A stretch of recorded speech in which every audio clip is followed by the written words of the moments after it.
The music and the sound of video games are things that are like obvious to mess around with. They are some of the most important aspects of games. And I've always appreciated rhythm games for really like making that more core of the experience. It's interesting to speculate about the future of rhythm games.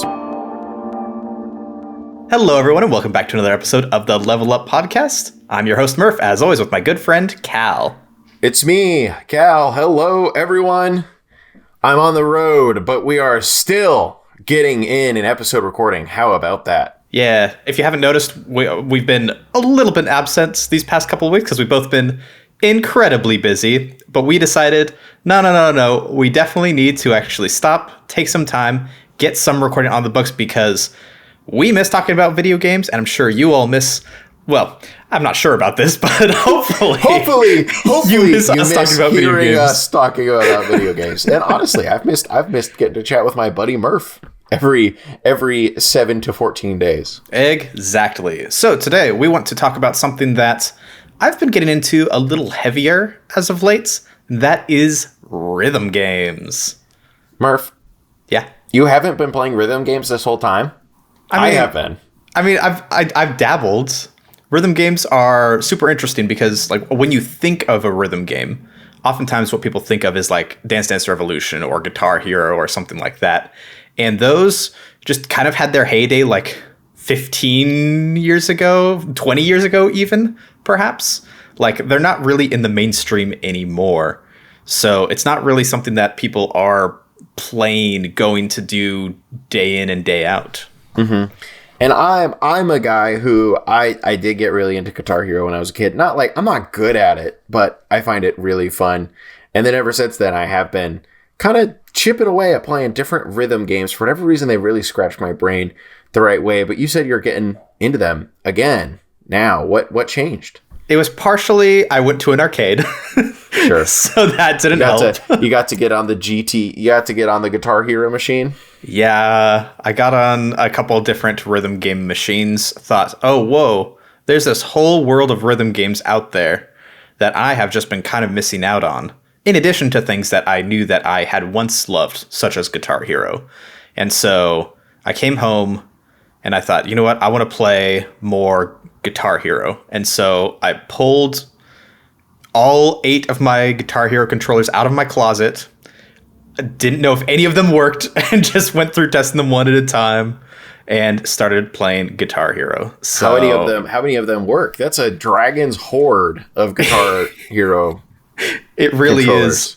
Well, that's because I know that they've been a little bit, not necessarily pricey, but they've held their value.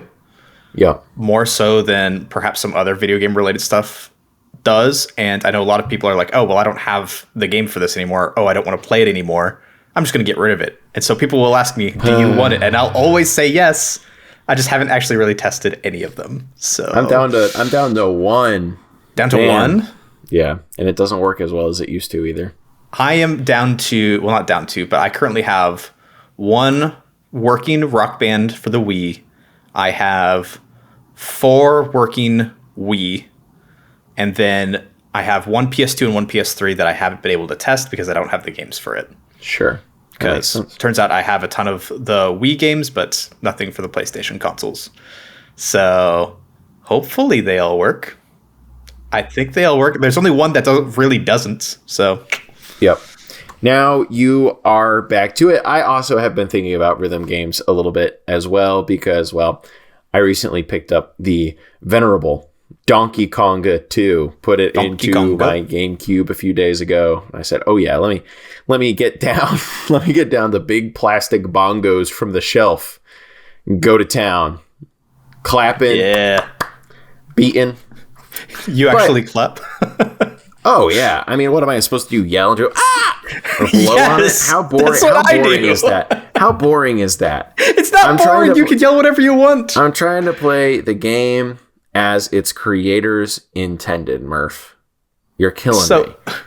We'll get to talking more about the game a little bit later, but for those who are unaware, the way that Donkey Konga works is it has the bongo drums, and so it has a left drum and a right drum, and then it has a microphone where you're supposed to clap, and then the microphone will pick up the fact that you clapped and turn that into a signal. But technically, you don't need to clap. You can just yell. As long as it can pick up something, you're fine.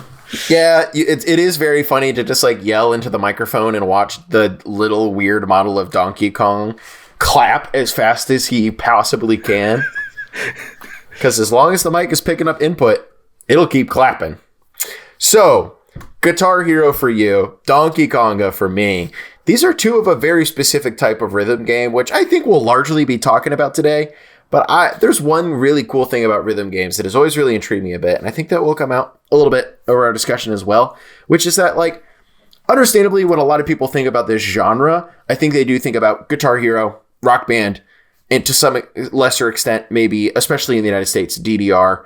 I know DDR is more popular in other countries than it is in the US, but I think a lot of people think of rhythm games as this very established type of thing where there's like a track and notes come down the track or directions for what part of the dance pad to hit or whatever. And in time, you have got to hit the right button on that track mark, and that is the game. You can do well and you can do poorly, and you'll get points at the end, because all of the most popular rhythm games that we've had, Rock Band, Guitar Hero, DDR, other games that I'm sure people have played as well, they all work that way. But there are a lot of other rhythm games out there that work not like that at all, or maybe work similarly to that.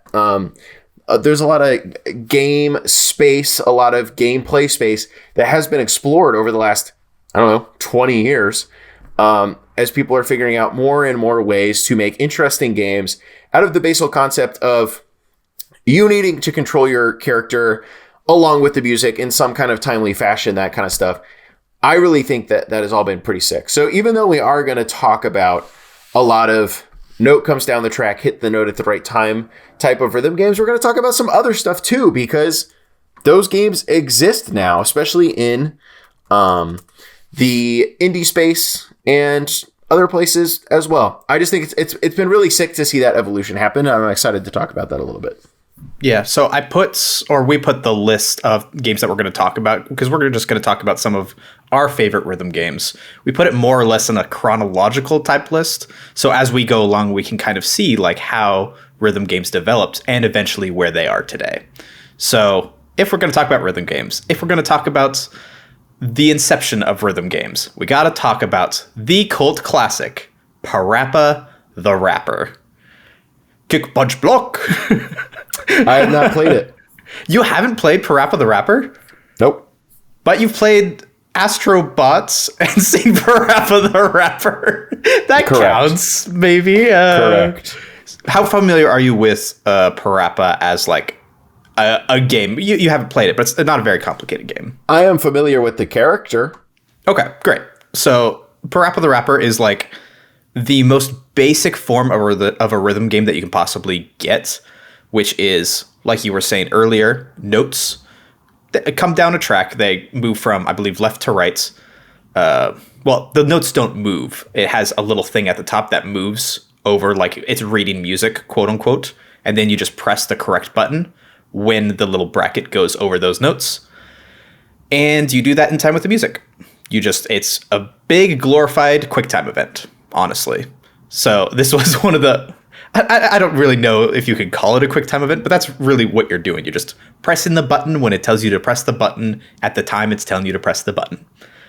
So, yeah, you do that. There's a grand total of 5 songs. I believe 5 songs, maybe 6 songs, something like that. There's not a lot of songs, not a lot of game here, but it's pretty fun. Like, I like it. It introduced a lot of people to just the concept of rhythm games, which definitely cannot be denied, because there were a ton of games that would follow this similar formula that came later on. But going back to it now, it is a little bit clunky, which is weird to say for like such a simple concept. But I think its biggest problem is, well, the fact that it doesn't have much content kind of stinks. But it's really tight with the timing of pressing the buttons. Like for better or for worse? Yeah, it feels very strange. And so it's kind of hard to recommend, especially with prices of PaRappa the Rapper, because this is like $100+ PS1 game now. So if you can get, like, I believe there's a remake on the PSP, which is the primary way that I play it. Yep. It's a 10th-year anniversary or something like that. Exactly. That's a great way to play it. But it is quite likely that if you have never played the game before, you will get frustrated with the timing and the tight timing restrictions to it. Because sometimes it's that classic feeling of, no, I definitely pressed it in time with the music, but that didn't quite line up with when the bar went over to it or something like that. When the bar went there, how much latency is involved, et cetera, yeah. So I guess we'll just get to the elephant in the room now. But one thing about rhythm games is that you can really feel every bit of latency, every little bit of lag, depending on your input. So if you have a CRT and a CRT input, then that is a great way to play a rhythm game because you have absolutely zero delay. Even with, I tested, because I was playing Guitar Hero, and so I tested it with my Guitar Hero setup thing because they say, hey, we know HDTVs are a thing. We know they have lag, so it'll account for the amount of lag that's in there. Yeah, they can do a little test. They'll do a little test. Yep. And so mine was tested at about 3 to 4 milliseconds of lag, which is not very much. Like that's quite low compared to most HDTVs. That's me, RetroTink, best possible settings, game mode on TV, whole shebang. So that is just something that you have to be aware of whenever you're putting this stuff together, because it's not going to be perfect with any HDTV setup at all. And you just kind of have to adjust to it, which can also make it difficult to go over to other people's houses or other people's setups and play. Because like the amount of delay I have on my Guitar Hero setup can be different from, say, you, Cal. And so you have to like kind of get used to that. It did always amaze me when I've played Guitar Hero, well, Clone Hero. We'll get more to that in a minute.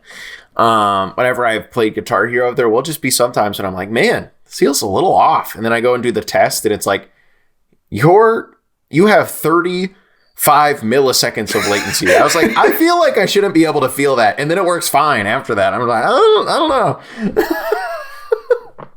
It's always crazy. Yeah, most games, a little bits of delay just don't matter. But with rhythm games, they matter a lot. Especially something like PaRappa the Rapper, if it does have, I keep wanting to say PaRappa the Rapper, not PaRappa the Rapper.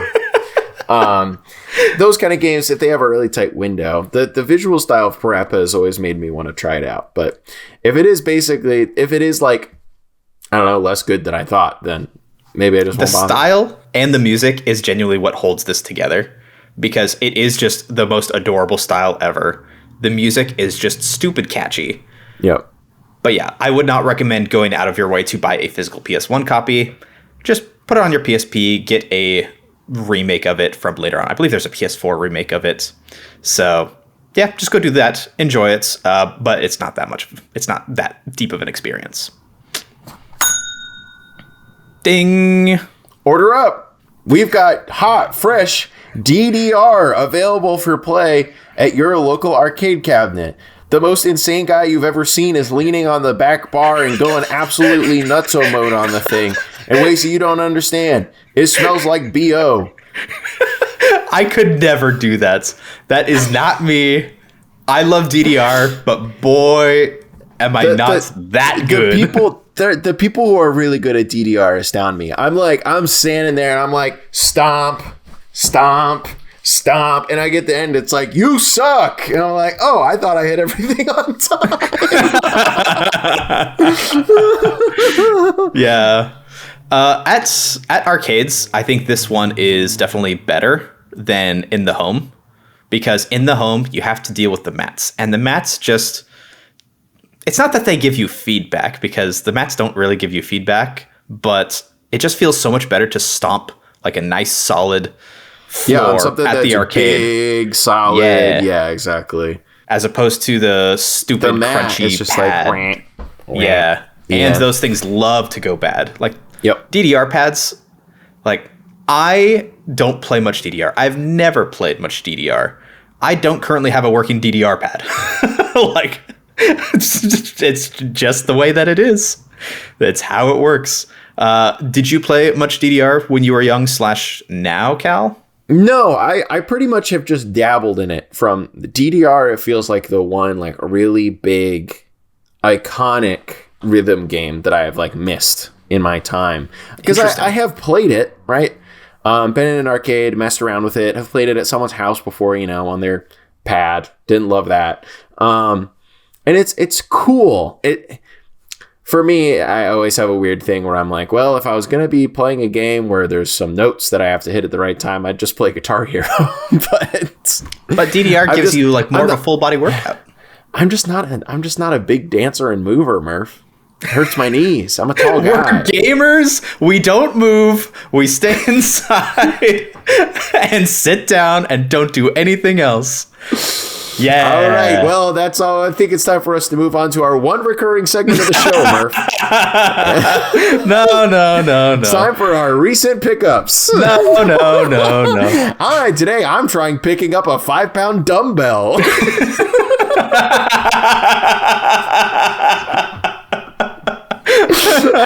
Whoa, that's pretty rough. I'm still on my 2.5-pound dumbbell. Okay. It's about the weight of a Wiimote. Why do you like DDR so much, Murph? What is it about it? I wasn't going to say that I like it so much. Why do you love DDR? I am more like you, where I don't actually play that much DDR and never really had. I had like you come from a Christian homeschool background. Do you remember at the Bible stores, they would have like knockoff versions of DDR and Guitar Hero? They were called like Dance Praise, I think it was. And it would have like Christian music. I remember the Guitar Hero one for sure. Yeah, they had a DDR one too. I'm pretty sure it was the same company. Sure. Because we also had the Guitar Hero one.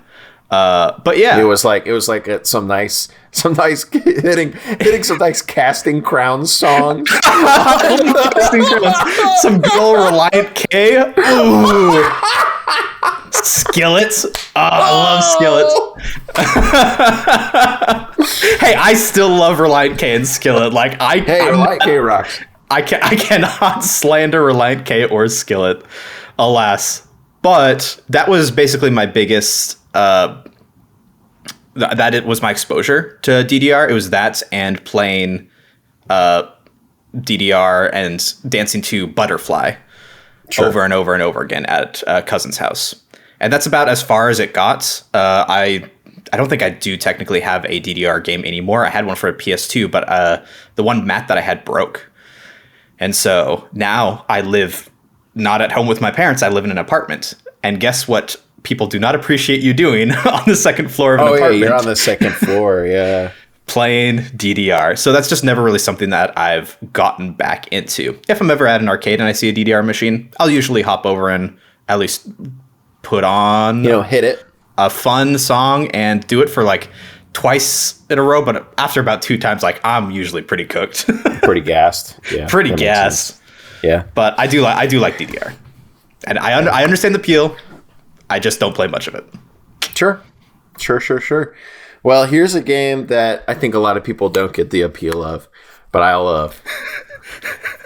My first true rhythm game experience, Donkey Konga on the Nintendo GameCube. All right, we finally got there. Speaking of the GameCube, DDR Mario Mix, that is something I've been meaning to buy for a while. They're getting a little pricier, I think, as like the mats continue to die. That's because they suck. But that was the only DDR game to come out for the GameCube, so nobody had the DDR mats for the GameCube. Yep. Because if you did have the controller port. Yeah. Yep. So I've been meaning to pick that up for a while, but still. And then I'd have the box, and I'd have to store the mat somewhere. And I already own enough stuff. So much stuff. Oh man, GameCube Collector has too much stuff. Look, can't fit a DDR dance pad. But I don't want the DDR dance pad. You don't want to dance to the Underworld theme from Super Mario Brothers? Come on, Cal. Yeah, so it's in there. No, there's a whole story mode. I want to hit some bongos to the Underworld theme. There you go. Donkey Konga. What a weird game, man. It's Guitar Hero, but you have 3 inputs. That's how the game works. You have a left hit, a right hit, and a clap and or scream, depending on which side of this podcast call you are on. And honestly, even with that input limited appeal, it could still get hard-ish. But past the point, it's like, oh, and a fourth input, hit them both at once. How about that? There you go. And then, you can do some rolls on the left and do some rolls on the right. Ooh, isn't that so exciting? So fancy. But, when I was like 10 years old or whatever, I was like, this rocks. I get to hit this weird bongo controller. The problem with Donkey Konga, both 1 and 2, is that the average soundtrack quality of them is abysmal. As far as the actual music selection? As far as the actual songs, yeah. Wow. There's like... they're not good. They're not good. That is true. A lot of rhythm games just kind of live or die by, is the music that you're listening to good? Because if it's not, well, there goes a large draw. Every time I have gone back to Donkey Konga 2, a very interesting idea, but ill-fated, but I still love to get it out sometimes and play it because it's so stupid. Nintendo rhythm game, Wii Music as well. Every single time I play those games, I'm like, wow, they really cheaped out on the digital music rights on this game. That is one thing that stinks. Yeah. It feels like they rumbled around for some quarters in their pocket, and then that was their budget for the soundtrack. Especially like Wii Music does not have that many songs in it. Donkey Konga 2 have a decent amount of songs in it, but it's just like, all right, here's a weird song that has been overplayed for the last 30 years, and it's really easy. Thanks. You're like, great, cool. And there's nothing cool about it, like, except for the having the Nintendo songs in there is fun, and I guess that was like the strength that they were relying on, right? And it is a strength, but man, when I've revisited those Donkey Konga games, I say, this is less good than I remember.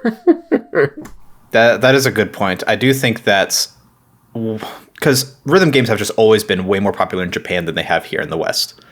And I think that's, I don't know if it's necessarily a mistake, because it might just be true, but a lot of times when those games were ported over to the West, they just put some Western music in there instead of like poppy Japanese music, which, as it turns out, poppy Japanese music can be stupid catchy and works very well for rhythm games. So there's games like Taiko Drum Master, which only got like one release here in the United States. It got like one PS2 game. There's like 15 Taiko no Tatsujin is what it's called in Japan. There's like 15 of those games, which is insane. It's kind of like Donkey Konga, where you have two drums, but you have like sticks so that you can hit the drums with your sticks. And like, I went to an arcade, the arcade that kind of got me back into this whole rhythm game thing, and I just had a blast playing all these stupid poppy Japanese songs that I didn't know, but they had a really nice beat to them. And you know what goes great with a good beat? Banging some drums. Oh, for sure. So that's one that I wish worked a little bit better in the States. But yeah, I don't think that's the method of input was great for that. Because like, what was popular in 2004? Not games that had great drum solos, or not music that had great drum solos. Yep.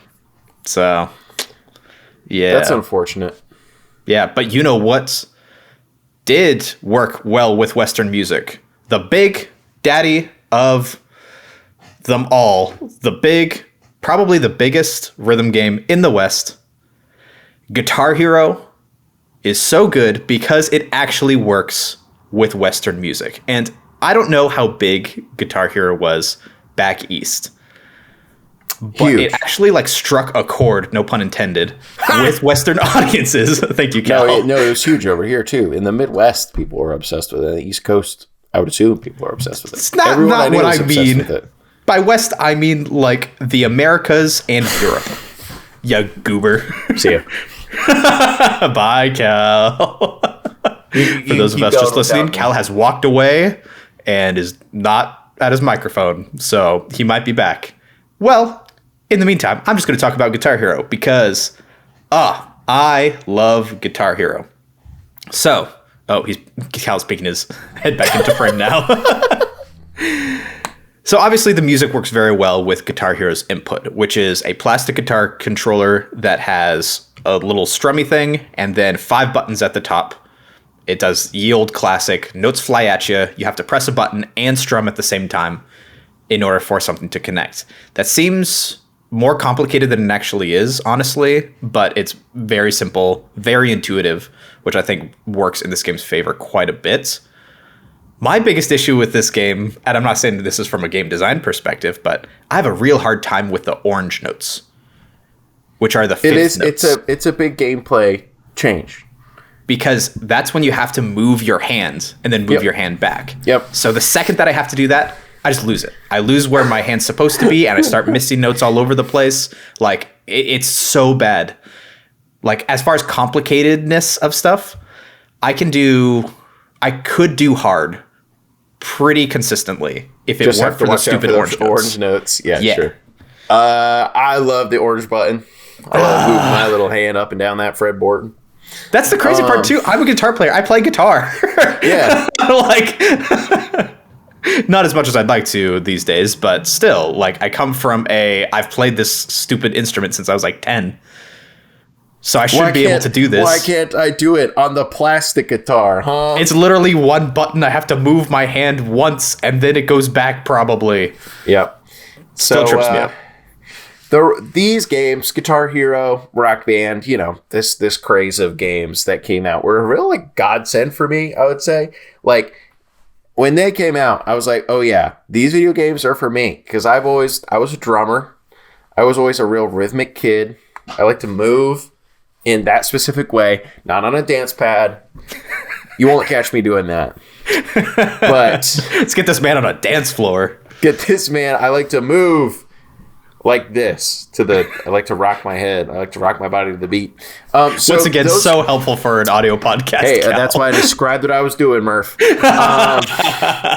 And then they just really clicked with me. I was playing them all that I could. I've never been great at them. Like, I can play hard. I can play hard on songs below the difficulty of Through the Fire and the Flames and Dude, I can't do that hard on song on Guitar Hero 2 that I forget the name of.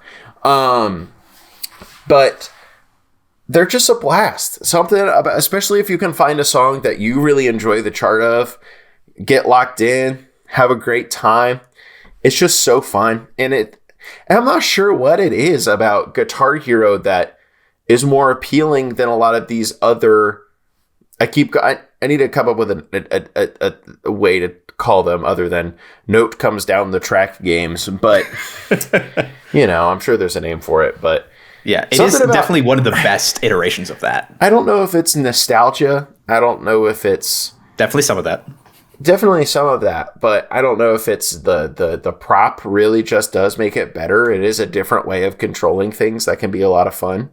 I don't know. I've loved these games, and I still love these games. I have there is now a community-made program called Clone Hero, which is basically just a shell because it doesn't come with any songs except for like 1 or 2. It comes with a Dragon Force song that they made for the Clone Hero. Yay! But it is pretty much just like an engine in a shell for Guitar Hero. You can hook up it supports all the different Guitar Hero guitars if you can figure out how to get them hooked up to your computer. It's pretty easy. And then you can find charts that other people have made for so many songs out there in the universe. And a lot of them are so good. A lot of the charts are legitimately very good. Just upload them into your game, and you can just play Guitar Hero on your computer. Yeah, if you want to play Guitar Hero nowadays, that's probably the best way to do it. But that being said, given that we are, in fact, a retro game collecting podcast, Cal, what is your favorite like classic Guitar Hero / Rock Band game? Do you prefer the Harmonix games or the Neversoft games? Slash, do you know the difference between those? I don't remember. Guitar Hero 3 is my favorite. Okay, so Neversoft. So basically what happens was, I read about this when I was getting back into Guitar Hero, because I was like, what is the difference between Rock Band and Guitar Hero? Why is everything so weird? So it turns out Harmonix made the first 2 Guitar Hero games. Those ones didn't have licensed music. Well, they did have licensed music, but they were all covers. And then Guitar Hero 3, they got actual songs from the original artists, the original versions. But Harmonix was bought up by a different company. And so the company that made Guitar Hero pulled in Neversoft. I was like, Neversoft, Tony Hawk people, you're making this now. And so Neversoft had a different like kind of philosophy when doing it, because Harmonix was like, we want people to feel like they're playing music. And that's the most important thing. Whereas Neversoft was very much a game developer, where they're like, yeah, we want things to be like challenging and hard. And so sometimes there's like weird chord progressions, but it definitely has like a good fun challenge to it that some of the Harmonix games just, they don't push as hard. So that's why I asked, because I think that's a very interesting like difference between those two. Mm-hmm. But yeah, if you're saying that 3 was your favorite as a kid, then that was a Neversoft game. And I know that is a lot of people's favorite just because of when that hit. And I think 3 for me, I love 3 specifically because of the set list. Like, I've played a lot of the different Guitar Hero games pretty extensively, but I do just keep coming back to Guitar Hero 3 specifically because it does have so many of the songs that I really enjoy playing. Like, come on, how are you supposed to beat Cliffs of Dover, FCP Remix, Through the Fire and the Flames? So many other great ones, but those 3. Bulls on Parade's my favorite from Bulls that, because it's the yep. Bulls on Parade, so sick. And then there's also, man, it's such a weird song. I'm not going to be able to find it quickly. But there is a song in Guitar Hero 3. I've pulled up the Guitar Hero 3 playlist on Spotify. Oh, there's a playlist on Spotify? I didn't even think of that. Someone else has put it together, obviously. Oh, yeah. Even Flow by Pearl Jam is in there. Insane Classic. Song. Symphony of Destruction by Megadeth. Insane song. It is called Impulse by an Endless Sporadic. It's their, like, Impulse is basically their only song that's ever been extremely popular. Classic. I think they also had, like, they had a Tony Hawk song, but, that song, Impulse by an Endless Sporadic, is my favorite song to play in that entire game. It's so fun. They do a lot of really fun stuff in it, but the chart's awesome. Love playing it a lot, but that's Guitar Hero. Do you like the Rock Band aspect of things? And by that, I mean not just the guitar part, but the singing with the microphone and the drums. I've never messed with the singing really at all. I do, and it's so bad, but it's really fun to be bad. I'm sure. I never really messed around with that at all. I loved playing the drums because I was a drummer. It's just like, I really enjoyed that they basically took the same gameplay loop and added other stuff in it. And it did feel it was a lot more fun to play with other people. Because like with Guitar Hero, like 2 of you could be like, okay, we're going to see who does better. Yay, yeah. Or one person guitar, one person bass is like the extent of it. With like Guitar Hero, you're like, all right, I'm going to play the guitar, and you're going to play the bass, and you're going to play the drums, and you're going to sing, and we're going to be a band, and we're playing together, and it's fun. And if we fail, we all fail together. Exactly. If we fall, we all fall together. Which is pretty fun. I do think that this game also just kind of hit at the exact perfect time, because it was mid to late 2000s. This was like, I would say the tail end of when like the rock/punk rock phase kind of like was dying out. Because I think once you hit like 2009 or something, like most rock is not as mainstream as it once was. No, like you're not getting new mainstream rock songs that you were getting like even just like 3 to 4 years prior. So yeah, it's definitely a nostalgic time for me, because a lot of these songs are like, oh yeah, I remember when this was popular. Oh yeah, this was awesome. And yeah, it's still a fun game to play now. It's a great game to pull out at parties and stuff, because you're just like, all right, here's a guitar, strum, press buttons, go. The intuitiveness makes it very easy for most people to play. Especially a lot of people around our age, a little younger, a little older. especially older, but a lot of people just did have a period of time when this is what they were playing when they were kids. Definitely agree. So it just works. For me, this hit in like junior high, I think. And so it was like perfect. Loved it. Anyway, that's enough talking about Guitar Hero. We know we love it. That's why we're talking about this whole topic. Anyway, what are some other like quirky-ish rhythm games that you like, Cal? So I think the two that really come to mind for that, they both came out around the same time. Well, same console generation at least. And that would be Patapon, which is for the PSP, and Elite. Patapon. Exactly. And Elite Beat Agents on the Nintendo DS. And that's one where you touch the screen in rhythm. Yeah, they both are really fun, and they both are rhythm games that I do think break the mold a little bit compared to something like Drum Master, Donkey Konga, DDR, Guitar Hero, Clone Hero, PaRappa. All of these are very much like, here comes the note, press the thing in time. Yay! You've done it! Patapon and Elite Beat Agents are rhythm games in that which you have to care about the music, you have to care about the rhythm, you do have to push buttons at the right time, but Patapon is like a weird little strategy game where you have a little army of guys and you execute your orders to your little army by pressing the right button combination in time with the music. So just like square, square, advance, like square, square, triangle, or something like that would be like advance, and X square O would, defend, that kind of thing. And it was a really interesting game, really cool stuff in it. And it was interesting to see because, like, especially as the game gets harder and stuff gets faster, you would just like flub orders because the music gets so fast and you have to fit your order that you want in that moment in the right time span. And you're like, oh, what was that button combination for that thing I needed to do next? I really want to retreat. And then you like fumble it and then you lose, which is like a completely different way of doing things. And similarly, Elite Beat Agents is a note-based rhythm game, but the notes are all over the bottom screen of the DS, and you have to slide the DS in specific directions along a track and all that kind of stuff. A lot of people who are into rhythm games these days would basically recognize the gameplay of OSU, which is a freeware rhythm game that was basically made to emulate this series of rhythm games, of which Elite Beat Agents is one. I think literally it was like the only Elite Beat Agents was one of there was 3 games and Elite Beat Agents was like the only one that came to the West. Classic. And so typical. Yeah. So if you're familiar with the OSU freeware game, rhythm game, it's the exact same style of gameplay where it'd be like, oh, you have to hit 1, 2, 3, 4, 5.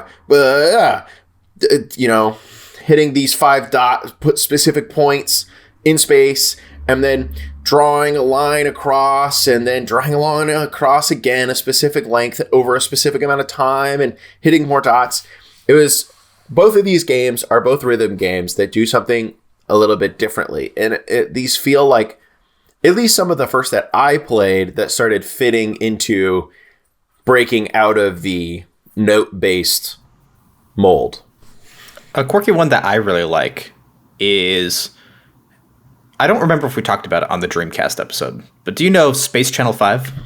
Yeah, you made me play it, Murph. Ah, great. I did make you play it. Perfect. I have a bad memory.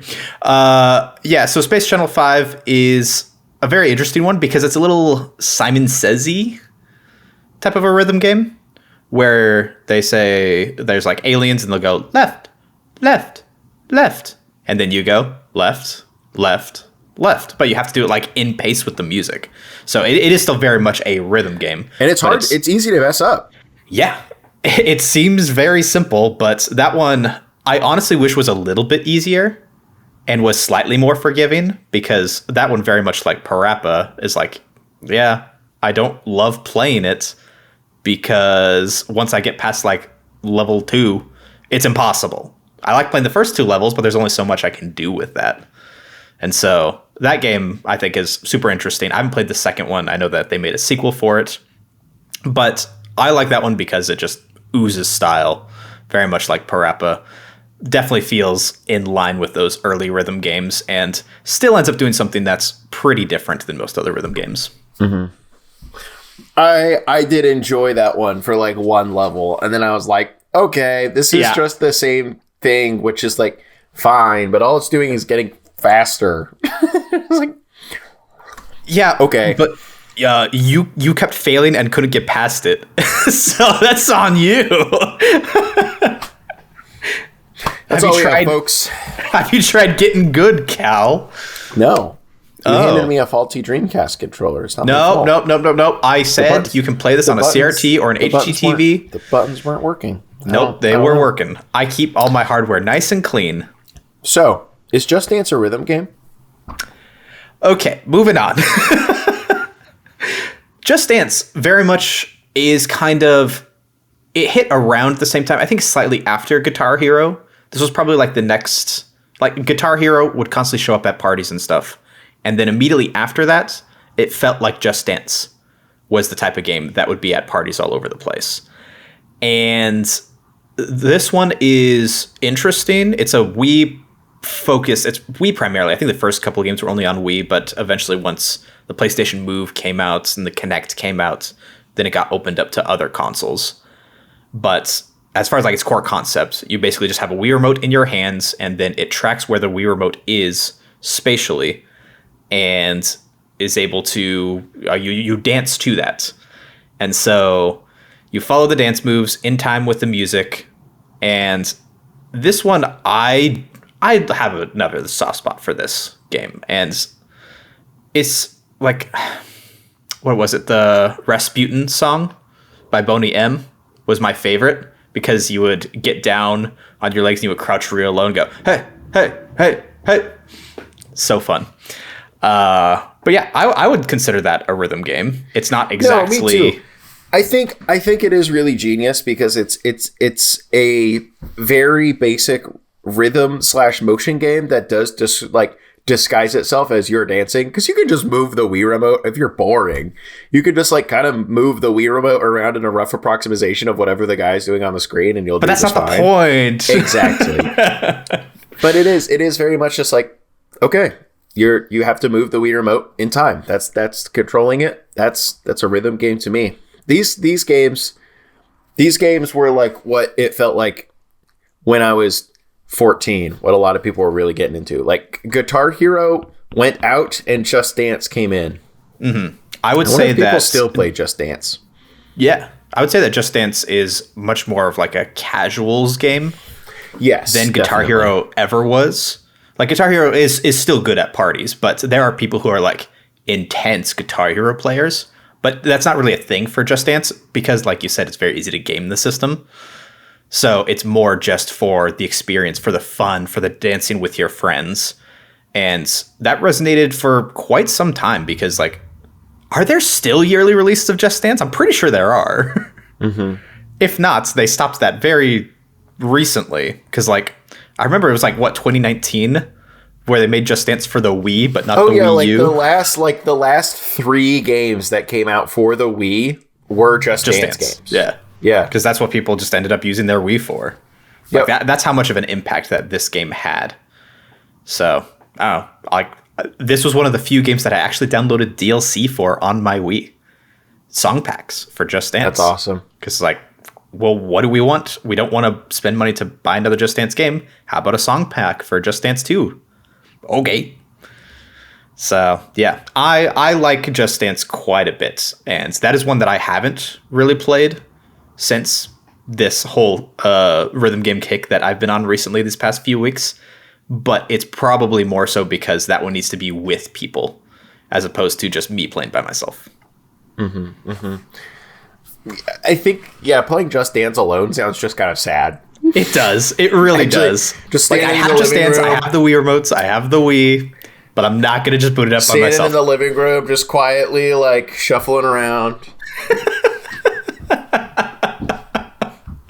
Just Just mute the TV and shuffle around. That's so depressing. But you can't be like too enthused, or else your lower neighbor will start hitting the ceiling with a broom. Oh man. Oh man. Okay. I wanted to shout out really quick. There's a weird indie rhythm game that, again, opened my eyes about a decade ago now. Less than a decade ago now, but pretty close to it. Dang. About what rhythm games could be. It's called Thumper. It's really hard to describe Thumper, unfortunately, especially in audio format, but I can try. Good You're luck. like this Nero-futurist roller coaster ride. You are a little weird silver car bug thing that's on the rail. You are moving forward continually and always, and with the rhythm of the music, and eventually it moves so fast you cannot rely on your eyes anymore. You have to listen to the prompting of the music to figure out whether you need to go left, right, down, up type of thing. Those are pretty much the only inputs, but you have to like turn your bug car guy. I don't know what it's called. When the track turns left, or else you'll careen off and your run will end. And it's basically just about going as far as you can as it gets faster and faster and faster and more complicated before dying. And it's just like high score type of thing. Super very sick. arcadey. Yes. As a lot of these rhythm games end up being. Yes.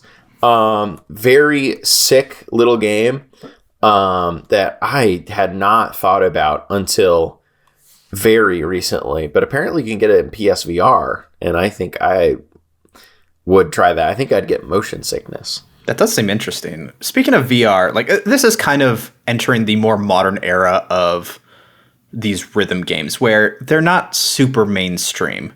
But Beatsaber is, I think, the closest that a recent rhythm game has gotten to be mainstream-wise. I would say that Beatsaber is the modern popular rhythm game, and it is fascinating. I would venture to say if VR was a more accessible technology, it would have become breakthrough popular at some point. It 100%. is it is the killer VR app. Every single person that you can pretty much show anyone Beatsaber and they're like, wow, that was so fun. That was so cool. If you don't know what Beatsaber is, listener, it is a VR game. You select a song, and how it works is you are standing and there are blocks, 3D blocks coming at you, and depending on what color they are, you'll have to like slice through them. You have like two basically lightsabers in your hands, and you'll have to slice through them with your left saber or your right saber from the outside, from the inside, maybe diagonally, all that kind of stuff to the rhythm of the music. And it can get really complicated and all that kind of stuff, but people have a blast just standing there and be like, left, right, up, down, and it is a blast to just do that. And then sometimes there'll be like obstacles that come at you, so you have to lean to the left or lean to the right or get real low. But it is such a simple concept, but for whatever reason, it is so fun. I think it's because it's kind of leans heavily into the things that VR is good at. Like VR is making you feel immersed. Okay, well, these blocks are flying straight at your face. Do something about it. Yep. You have two little things that you're holding on to as your control method. Well, you can wave them around and slash at things with them. You can use them as basically lightsabers, which, of course, everybody wants to have lightsabers and use lightsabers. And you take those and slash them in time to the music, and you get that groove going, and it just ends up feeling so, so good. And I think that's why it resonates with so many people. But like you said, the big downside, why it hasn't been even more mainstream than it currently is VR is not actually that mainstream. Mm-hmm. I think a lot of people thought that it would be more so than it is. But one problem that I've run into is, so these rhythm games, what are they really good at? Where do they thrive the most? What experience? When you're playing with communally. Yeah. Beatsaber is not that. No.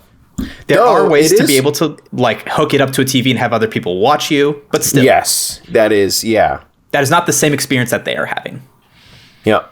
No, definitely. And it is like, I've seen people experience it in that way where like you kind of take turns back and forth, and it could be a blast to watch people stumble around in it. But yeah, no, I definitely agree. I think that is the weak point of Beat Saber, but of all of these, it does borderline feel like maybe one of the better solo experiences. But, I think it does also really just suffer from being on a technology that is still just not very accessible to people. Like, even, they really pushed the MetaQuest 2, 3 or 4 years ago now. Those are pretty dang cheap. And a lot of people did get them. But I think a lot of people very quickly realized that it's not actually all that much to do. My wife and I have a VR, and Jen loves playing basically the tech demo Sony game, which was based in the same world as it was based in the Horizon Zero world. Oh yes. And you're someone who had to climb up a bunch of cliff faces and swing around to this thing and swing around to that thing and shoot your bow. And she really liked that experience. And we both enjoyed playing Beat Saber. And then we started messing around with other things, and we were like, this stinks. But this isn't a podcast about VR by any means, shape, it could or form. be, but yeah, I do agree that VR is just not cool enough. There's not enough like lasting experiences to keep you coming back. And that's kind of its biggest problem. And Beat Saber, as being its biggest killer app, at the end of the day, it's just a casual rhythm game. It's a really good one, but there's only so much that you can do with it. Only so much that you can keep coming back to. Mm-hmm. I totally agree. We have one more game on this list. It's the most recent list. It's kind of a sad game, too, because it became breakout popular, and then its studio got promptly shut down by Microsoft. Obviously, I'm talking about Hi-Fi Rush. Hi-Fi Rush is a game entirely about music, which is really cool. It's such a weird, like, hybrid of genres, right? Mm-hmm. It is ostensibly kind of like an action RPG game, but there is a rhythm element, like that. It is like all of your actions can only take place as quickly as the music is going. All of your actions are timed to the beat, and then you can get you get a lot of bonuses, especially as you go on and on and on, by like timing your button presses and your actions, and when you defeat enemies even and stuff, to the beat, to end of phrases of the beat, all that kind of stuff, which is like, it is entirely optional. If you want to, you could just go through there and play the whole dang thing like Kingdom Hearts, wailing on guys as quick and fast as you can, but it is better to play to the way that the game is made, where it is like a soft rhythm game, in that the game is about hitting things on rhythm, but you don't have to. You just get a lot of bonuses and stuff from doing it. It literally just clicked in my brain, but only because I just started playing this. So I made it through Earthbound. I'm going through the Mother series right now. I got through Mother 1, just got through Mother 2, which is Earthbound. And then I'm starting Mother 3. And I've like started it a couple times. But how familiar are you with Mother 3's combat system? I am not. So, it's an RPG game, but you do more damage when you press buttons in time, in rhythm, with the music. Oh, no. So, that kind of like just clicked in my mind that Hi-Fi Rush very much has a similar type of, hey, if you do stuff with the music, it's going to go a lot better for you. Is it required? Technically, no, but it's highly, highly encouraged. Otherwise, you're missing out on a lot of bonuses or a lot of damage. And I think that some interesting mixes like this are kind of what the future of rhythm games are going to be primarily. Because I know a lot of people have gotten very like frustrated with the costs of like all these dance mats, the Guitar Hero stuff. Like, I don't know how we went so long buying new Guitar Hero games and all this stuff when our buy-in was, you have to buy this Rock Band set or whatever that's like $200 just for this one game. It's insane because the quality of the products is so bad. That was the real grift. They figured it's out cheap plastic. They figured out that they could sell so many accessories to people. Yeah, so all that being said, I'm very interested in where the future of rhythm games end up going, because I have no idea where they're going, if they'll even be all that popular, because like we said, the last like pure blood kind of true rhythm game that had some success is Beat Saber. And Beat Saber is not a new game anymore. I hate to tell you. No, I know. There's like one or two more like kind of indie titles, I think this is a good time to kind of move on to some of the games in the genre we'd like to try that we haven't gotten to try before. Mm-hmm. There are some games in the genre that have started to see a bit more success, I think. At least on the kind of indie level. The two that really popped to my mind are that I would really like to play are Crypt of the Necrodancer, which is like a weird roguelike classic of games seeing popularity today. And then there's a new, like, more like, I would almost call it a double-A game called Metal Hellsinger, which is like, man, it's like a rhythm FPS game, which I don't know how that works. I've just seen a couple trailers for it back around the time when it came out. You like delve into hell and have to kill a bunch of demons, but the rhythm of the music counts, and the soundtrack has a bunch of crazy stuff on it and has songs from like System of a Down and Trivium and Lamb of God and other people too. So it's a game that I've wanted to try, but those are both two kind of recent games that I think have become a little more popular, but I don't know if we're ever going back to Just Dance, Guitar Hero ever again. Yeah, I don't think so either. Some games that I've wanted to try is Harmonix, the people that initially made Guitar Hero and then went on to make all the Rock Band stuff. They made a couple PS2 games called Frequency and Amplitude, which are evidently like kind of weird, but supposedly pretty darn good. And so I'd love to check those out because you just need a standard controller to play them. So yeah, it's not a very high bar of entry. So if I ever see those at a game store or anything, I'll probably just pick them up because they seem neat to me. One game that when I was at an arcade that I really liked is called Museka. So this game has 5, like, they're spinny buttons basically. And so it does the classic notes come at you, but the notes corresponds to any of those 5 buttons. But the way that the note is shaped means that you either press the button or you spin it. And so it makes it feel, the way it's arranged makes it feel kind of like a turntable. And so you're making the music kind of like, you're like bam, bam, with the spinning. And it's really, really neat. And that was one that I gravitated to more often recently because I was like, man, I just want to play more of this game. Like, I would go back to an arcade just to play that game. Like, that's how much I like it. That sounds really awesome, honestly. It gets you in a groove that not a lot of rhythm games get you into, which I really like.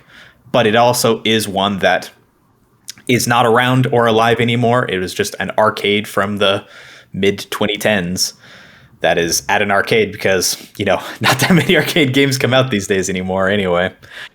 And it's also not really something that you can bring home especially well because it depends on the hardware. And nobody's making a giant accessory with all 5 like spinny buttons on it. Like, that's just not happening. So that sounds like a really awesome concept. That kind of makes me wish that like DJ Hero was ever successful. I know it's not the same thing at all, but DJ Hero was always such a funky game. And I guess I got to try out this sick. I feel like arcades feel like a really good area for this kind of thing to be successful because it can be like a rhythm game to be successful because it can be communal. You can have some kind of wacky hardware to work with, all that kind of stuff. Yeah, there's so many different things that you can do because of the hardware. Like, there's some where you like just kind of like it's a big old Elite Beat Agents where it's a giant touchscreen, and then you touch the screen in different directions, and then you drag it along with your hand.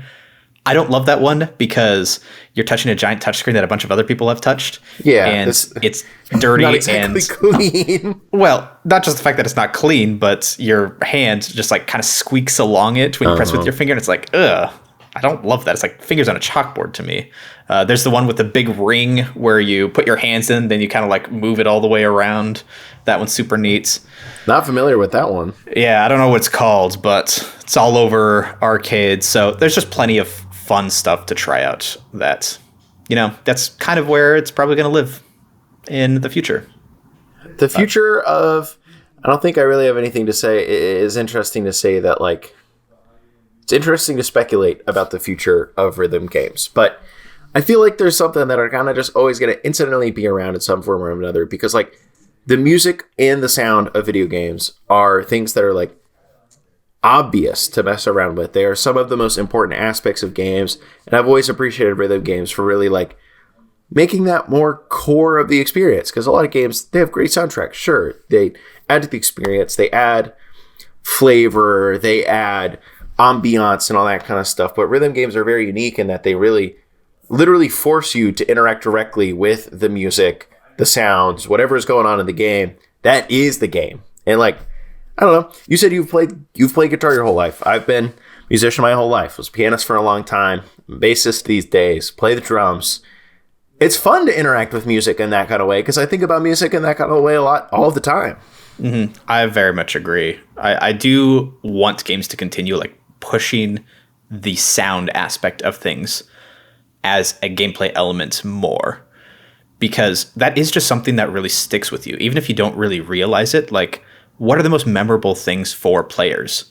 Like the battle theme from a Final Fantasy, the little jingle that happens whenever you open a chest in Zelda, or something like that. Like, these things are core to gaming experiences, and I want to continue to have them be even more core to some specific types of games. But yeah, we'll see. All right. Well, I guess that will bring us all the way to our one recurring segment of the game, or of this podcast, that is, and that is our recent pickups. Now, I know that we've both been pretty darn busy, but Cal, have you gotten any recent pickups that are cool that you'd like to share? Murph, unfortunately, no, I do not, at least not in the video game sector of things. I do kind of, this is what I've bought recently. It's called a Light Phone 2. It's a little, this is my cell phone. It has a little e-ink screen. It doesn't do much except for text, call. It can download podcasts. It technically has like a GPS navigation function, unusable. And it can also be a hotspot. So if I'm out and about, need internet, absolutely, I can connect an iPad or something up. But otherwise, that's been about it. I've spent all my money on a little tiny phone, not even a video game. What about you, Murph? It's not exactly a video game, but my recent pickup has been behind me the whole time for the video viewers. It is Lego The Great Deku Tree. This was a present from one of my bosses, Jimmy. Very, very sweet of him, because this is a 2,500 piece Lego set. Wow. That can be the Great Deku Tree, either from Breath of the Wild or from Ocarina of Time. It's modular. I didn't know it was like flexible like that. Yeah. That's awesome. It's really cool. I haven't opened it yet. I thought about doing it today, but I was like... I thought you were planning on doing it today. I was planning on it, but I decided to clean instead of make a even bigger mess. Sure. All right, so now you'll have to save it until I'm at your house in late June. How about that? There we go. Thoughts? I'm down for that. But yes, it's a very cool set. It was a very sweet present. So thank you, Jimmy. That's awesome. Yeah. That's awesome. Well, that was a whole lot about rhythm games.